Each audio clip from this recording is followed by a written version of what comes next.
Alright, what is up YouTube? We are back with another anime live action news update video for you guys, continuing with our final interview of the Saint Seiya live action movie that went down at San Diego Comic-Con. And in this one, we're going to be talking about what the actors, Madison Iseman and Diego Tinoco, had to say. So yeah, without further ado, let's get into it. Actors Madison Iseman, who plays Sienna, and Diego Tinoco, who plays Nero, gave hints of what fans could expect for their characters and spoke fondly of their time together filming Knights of the Zodiac. Iseman previously starred as Bethany Walker in the recent Jumanji movies, and Tinoco played Cesar Diaz in Netflix's On My Block. During the interview, Iseman expressed her character's desire to be a normal person despite the heavy responsibility on her soldier as the reincarnation of Athena. On the other hand, Tinoco spoke to the underhandedness of Nero and how he's willing to do whatever necessary to get what he wants. So one of the questions was, can you talk about the chemistry between your two characters and Seiya? Madison responded, "It's definitely hard to not give too much away." Diego responded,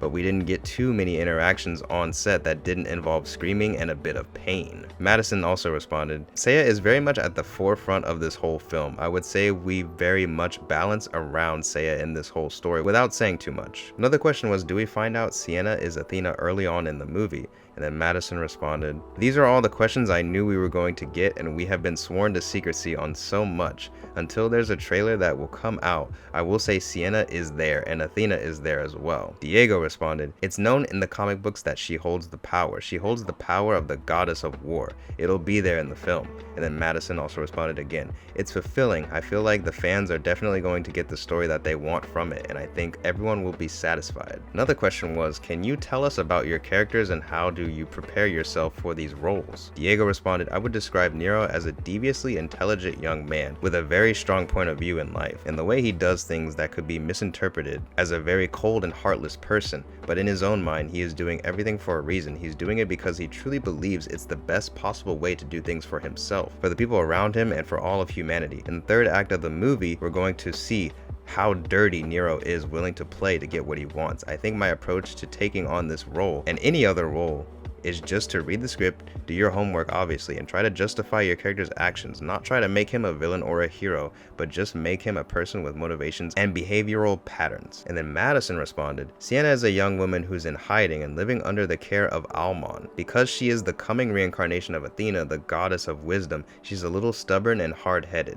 But I think all of that comes from struggling with an identity crisis and imposter syndrome of her true destiny and where her path is supposed to take her. Part of her would rather just be a young girl and run away and be a normal teenager for a couple of hours, but as far as research, we were the last to be cast." And then Diego responded again, "They saved the best for last." Madison chimed in as well, saying, "That's true. We had a short amount of time to do a lot of research and there was a lot. As you know, the universe is massive. So thank God there were specialists on set to answer any time we had any questions about anything. I think they hated us probably by the end of filming with all the questions we had, but we did a lot of research on Greek mythology specifically because I didn't know much about it. I feel like it was information, at least for me. I want to know as much as I can. There's a huge responsibility that comes with being part of this universe because fans have been a part of it for decades. This is for them and we want to give them the best movie possible. I feel like that really comes from understanding what we're doing here." And another question was, could you talk a little bit about Tomek and his style and personality as a director? Diego then responded, "Tomek is obviously very experienced in this world. He's coming off The Witcher, which is a pretty great established show with Henry Cavill. Working with him was a blast. You always knew when you were doing a good job or when you weren't because he'd always do this like happy dance when he got the take he wanted." And then Madison chimed in and said, "He's a very serious guy, but if you could get Tomek to dance, you have to bring it up to him." Diego then responded again, "You knew when you didn't get a take that was good because he would flat out just tell you. He'd be like, you could do better.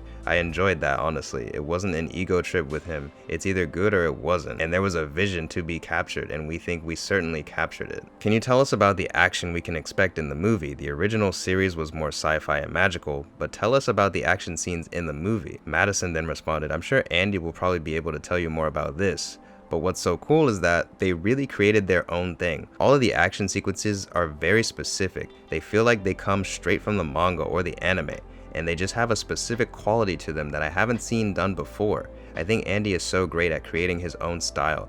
Diego and McKinney both were so good and take on a lot of the fighting. Diego then responded, I gotta admit, I was pretty nervous working with such an icon and legend like Andy. He worked on several movies with Jackie Chan and my personal favorite Marvel movie, Shang-Chi and the Legend of the Ten Rings. So this isn't a rookie choreographer. This is somebody who knows what he's doing since he's been doing it for so many years. Adding on to what Madison said, each of his projects has its own style. I think we're going to see something that's new and exciting. And then Madison chimes in one last time, saying, in the panel you guys will see, there's a sneak peek, and it is shot by shot impressive. He's just the coolest, man. And then Diego responds, they really took us under their wing. Another question was, how would you say Knights of the Zodiac is different from the other live action adaptations of manga and anime? Madison responded, I think we're gonna start seeing this trend come to life and happen. Saint Seiya has been around for so long, and we're doing this with Toei Animation. They've been a part of this, and I don't think they would put out something that they think is distasteful to the original anime. I've heard from many people inside that they love it too. We have the right team behind it, and that's what's going to be important in the end. And then Diego responded, we've seen DC and Marvel do it with their films. I think we're entering a new stage in cinema where anime is transitioning over to make more debuts in movie theaters as live action adaptations. We're seeing it with One Piece, and you're gonna see with our film.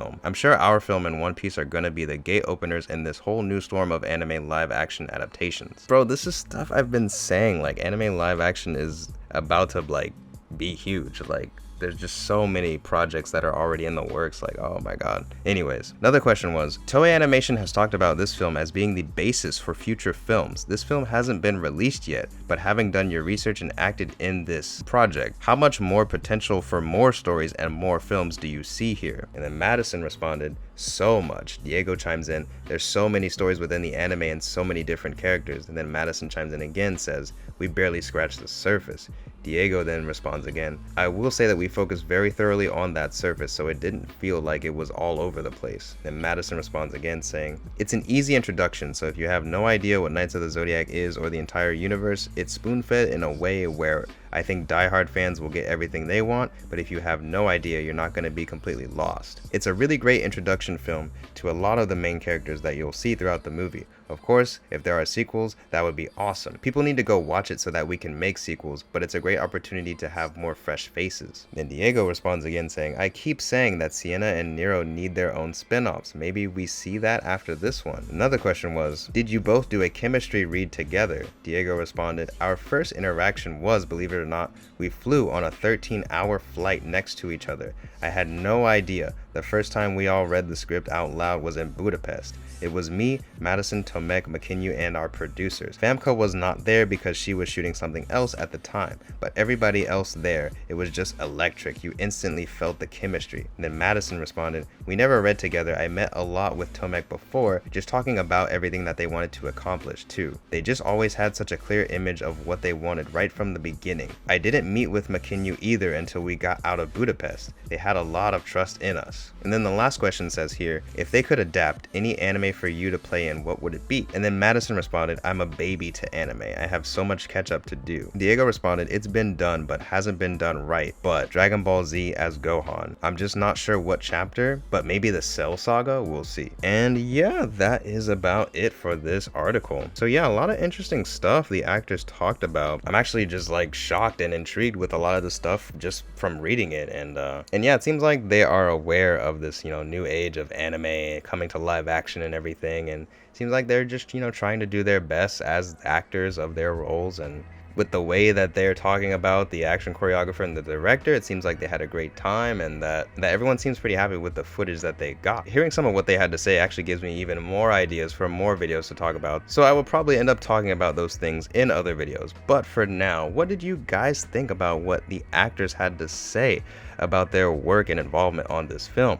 Let me know in the comments below. Leave a like on the video, subscribe if you haven't already, that helps me out a ton. And as always, thank you guys so much for watching. I really appreciate it, and I'll see y'all in the next video.